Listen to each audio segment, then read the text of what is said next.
Let's is it all? talk dog business strategy. The dog trainer's guide to ideal clients, more money and freedom. Oh. Joe Moorcroft and Vicky Davis. Do you want to know who the foreword's written by? Yeah. Well, you already know. For everyone else's benefit. I was trying to build anticipation. Tell me. For everyone else's benefit, Rosie Huffington has kindly written our foreword. Pretty epic, that, isn't it? Yeah, and it's a really good foreword, actually. It's really good. And Joe, I do believe you listen to these podcasts, so super thanks from us, because that foreword is epic and we really do appreciate it. Yes, we do. I'm just getting to the foreword. Oh no, I've missed it. Oh God, there's so many exciting things in here. There it is. Wow. I thought you was going to read a little excerpt of it then. Do you want me to read a little excerpt of it? Yeah, go on. Shall I? Hang on, I've lost it again now. Where's it gone? Story time, Jack and Ori. I recall vividly the day I told my mum I was going to be a dog trainer. She was furious. Those little lines above her twitching mouth furrowed and made her look old. She told me I had wasted years at university and begged me to at least explore the option of a vet nurse. Yes, I had that same conversation with my mum. Embarrassed that the neighbours might hear of this travesty through the walls, she whispered, "Come on, Joe, you'll be poor forever. Me and your dad can't keep bailing you out of parking fines."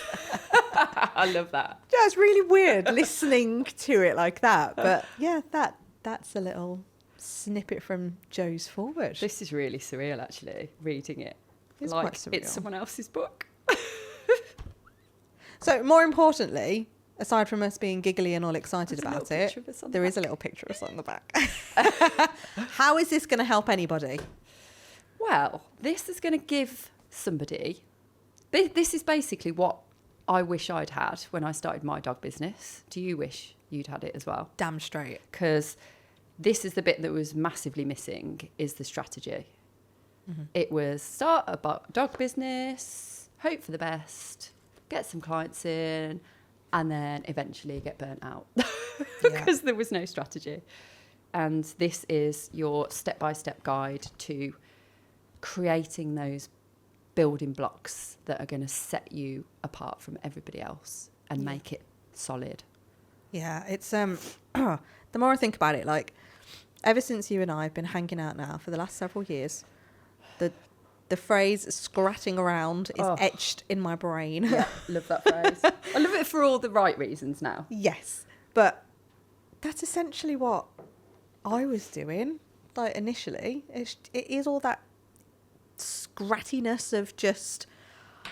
I knew you'd have to bring I knew you'd have to bring Ness into not do it. Every word at the moment. I don't know what has happened in your brain, but every single word has got to have Ness on the end. I love a bit of Ness. Scrattiness. Scrattiness. It works. I don't know if it is a word. It works. Okay. It's fine. Okay. But yeah, all of that stuff where you're like, just don't know where to start. I've got to send emails out. I've got to do a social media post. I've got to do this. I've got to do that. And certainly for me at that time, I'd left corporate world in a marketing position.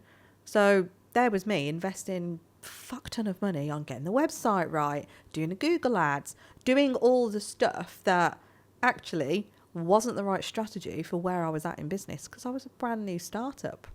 So it doesn't make sense to do all of that. No, but we've got no clue. And We we have just no see idea. what everyone else is doing and we just copy it. Yeah.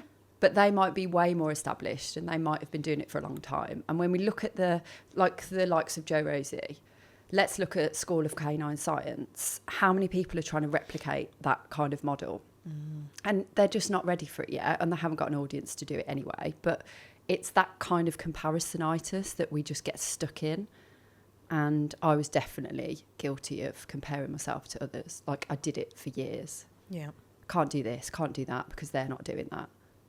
And actually, this is basically the biggest thing that somebody's going to get out of this book, actually. Yes, you've got all the steps. Yes, you've got all that to follow.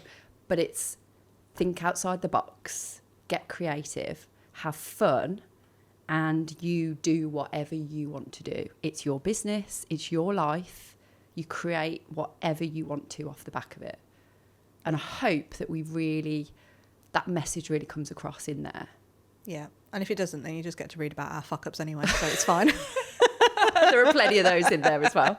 But it's true, isn't it? It's I think it's sometimes easy to think, oh, look, listen to these two. It's fine for them. They've got that. They've got this podcast. They've done that. I was like, it's been grafting though to get here, but not grafting and not hustling in that scratty way. Like, it's been a very strategic approach to how we do everything. And I know for me, certainly, when I was doing the dog training business prior to you coming on board and us merging those businesses together, it was, I got it to such a state that I was so happy with how I was delivering it, because the money was regular.